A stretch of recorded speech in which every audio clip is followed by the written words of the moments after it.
जय माता की सभी संगत को। आज बात करेंगे कि डाकनी शाकनी कौन होती है। वैसे तो आपको इनके ऊपर बहुत सारे वीडियो गूगल क्रोम पर मिल ही जाएंगे, यूट्यूब पर बहुत सारे वीडियो अवेलेबल हैं, परंतु इनका जैसे हम ग्रामीण भगत है जो हैं, ग्रामीण भगत वाल की दुनिया, इसमें किस प्रकार से कौन सी वो शक्तियाँ होती है जो डाकनी और शाकनी का स्वरूप धारण करते हैं और किस प्रकार से इन चीज़ों से हम पीछा छुड़वाते हैं और कैसे इनसे फ़ायदा उठाते हैं। यानी कि कुछ लोग तो इनकी साधनाएं आपको बताते हैं कैसे किस प्रकार से तंत्र शास्त्र के अनुसार जो शास्त्रीय विधि से करते हैं, परंतु एक शास्त्र विधि से अलग विधि होती है जो साबर विद्या की विधि होती है और एक आम टोने टोटके वाली विधि होती है। दो तरह से ये पूजी जाती हैं, तो आज दोनों तरह की बात करेंगे। देखिए, तंत्र शास्त्र के अनुसार तो डाकनी शाकनी माता काली के ही बराबर प्रचंड शक्तियाँ रखती हैं, उन्हीं का रूप स्वरूप ये होती हैं और उन्हीं के समान इनके भोग प्रसाद आदि लगते हैं। ये तामसिक रूप में भी पूजी जाती हैं और सात्विक रूप में भी पूजी जाती हैं।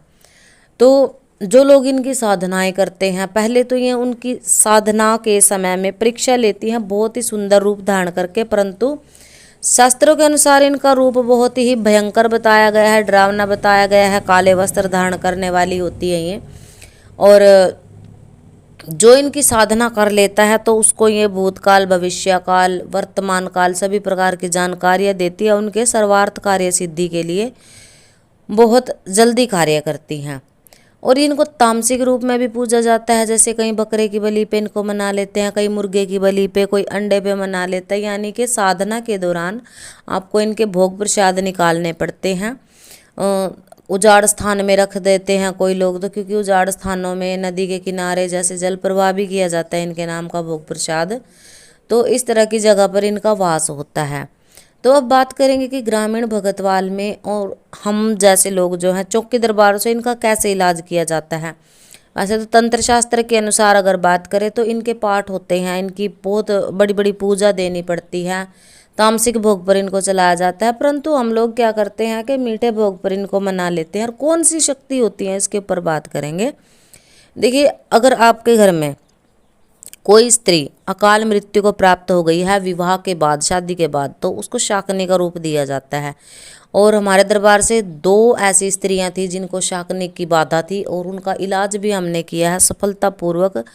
और क्योंकि इस बाधा से ग्रस्त जो औरत होती है उसका शरीर ये सुखा देती हैं, मानसिक रोगी वो रहती है, शरीर में हर समय थकावट और बीमारी बनी रहती है, घर में झगड़े की स्थिति बनी रहती है और एकदम से कंगाली वाला जो सिस्टम होता है वो इनके घर में हो जाता है, जिनके घर में ये शाकनी होती है। अब डाकनी कौन है? डाकनी क्या होते हैं?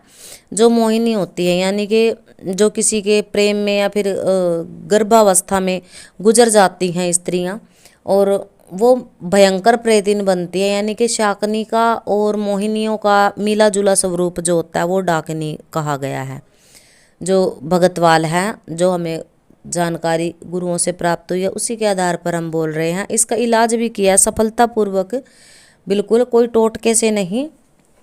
अब देखिए, हमारे दरबार से एक औरत जुड़ी थी, नाम तो उनका गुप्त रखा जाएगा। आपको इतना बता देंगे कि दरबार की जो सेवादार हैं उनके घर में शाकनी की दिक्कत थी, उनकी सास को बहुत प्रबल। उनके घर में जो अकाल मृत्यु को प्राप्त हुई थी, जो उनके ससुर की पहली बीवी थी, बच्चे उनके हुए गुजर गए और वो भी अकाल मृत्यु को चली गई। तो जैसे दोबारा उनकी शादी होती है तो उसके साथ साथ वो शाकनी शक्ति रहने लग जाती है। तो किसी भगत से वो इलाज करवा लेते हैं गंडा तावीज़ बना करके। उसके बाद जैसे उनके बच्चे होते हैं तो जो कुल वधू होती है उसके ऊपर भी अपना डेरा जमा लेती है, यानी कि उसकी हालात बहुत ख़राब कर दिए गए थे। और वो जब हमारे पास इलाज करवाने के लिए आए थे तब उनका इलाज यहाँ से चला था, तो वो अचानक से उनके सिर पे खेल गई और अपना नाम भी बताया कि मैं वो हूँ, फलानी हूँ, शक्ति हूँ। तब जब उनसे माता रानी ने, हमारे शीश पर माता रानी ने उनसे वचन लिए कि तुम किस भोग पर मानोगी और कैसे तुम्हें चलाया जाएगा, तो पहले तो वो कहने लगी कि मुझे इनके घर में एक बलि चाहिए, यानी कि किसी एक मनुष्य की मैं बलि लूँगी और उसकी भेंट पर मैं इनके पूरे परिवार का कल्याण करूँगी। तो हमने कहा कि बलि हम नहीं देंगे भाई, तुम कोई मीठा भोग मांग लो, मीठे भोग पर तुम्हें हम मना देंगे, बाकी बलि हम नहीं लेने देंगे। अगर तुम बलि लेने की कोशिश करती हो तो तुम दंड की अधिकारी रहोगी, गुरुओं की जो है चोट और माता काली ही तुम्हें संभालेंगी। तो उन्होंने कहा कि मुझे देसी घी का हलवा चाहिए और लाल रंग का वस्त्र, 16 श्रृंगार, पैरों में पहनने के लिए चप्पल, यानी कि पूरा सजावट का एक सुहागिन औरत का जो सामान होता है, पूरे सामान की उन्होंने डिमांड की। और अपना दिन भी बताया कि मेरा जैसे चतुर्दशी, दशमी ये दिन होते हैं, एक दिन बताया कि इस दिन मुझे चाहिए और देसी घी का, प्योर घी का हलवा मैं भोग में लूँगी और उसके बदले में इनके सारे कार्य मैं कर दूंगी अगर ये मुझे देवी माता के बराबर में पूजें।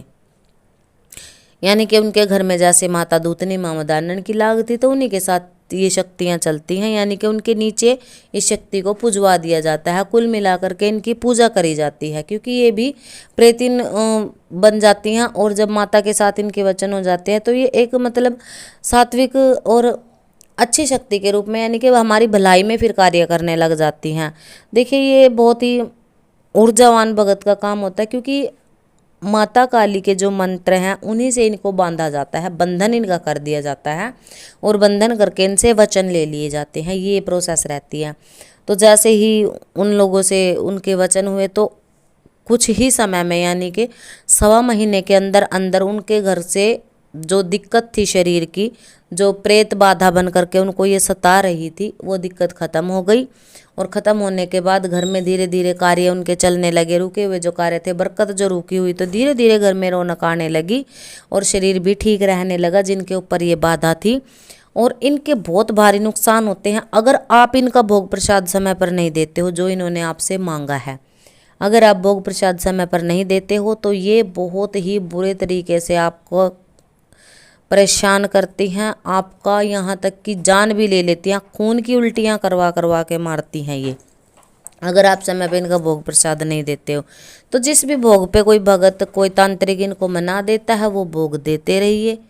वो भोग देने के बाद ये आपका सभी कार्य देवी शक्तियों की तरह करती हैं। तो आशा करते हैं आपको जानकारी पसंद आई होगी। मिलते हैं किसी नई जानकारी के साथ, तब तक के लिए सभी को जय माता की।